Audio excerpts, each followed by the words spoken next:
Ya bu odunların hepsi ıslak. Bunlarla olmaz ki, bizim kuru odun bulmamız lazım. Böyle yanmaz.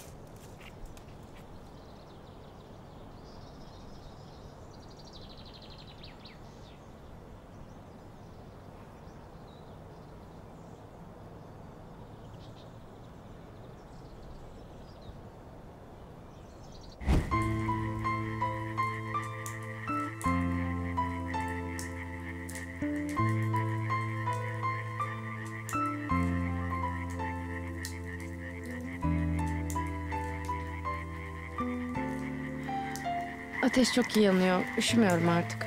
Olsun. Üstünde kalsın.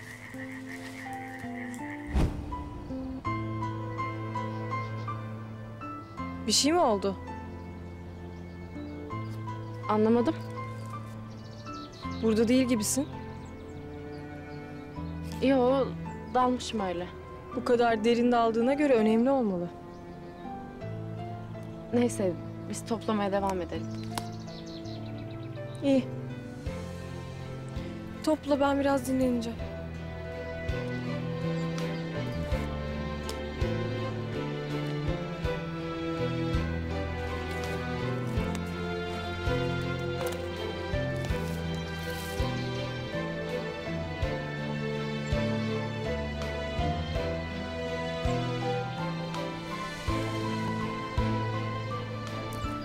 Özür titredi.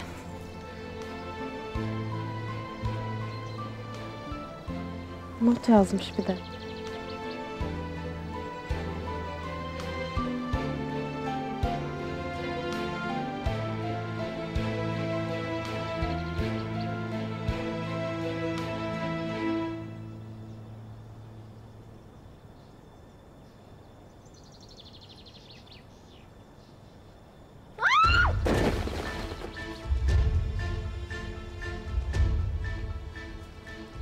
Zehra?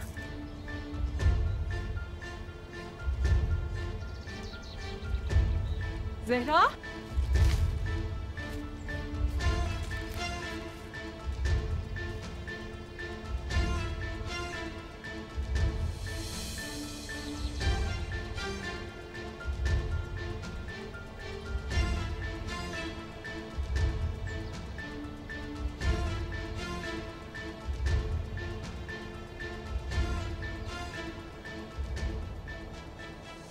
Bayılmış. Tam da istediğim gibi oldu.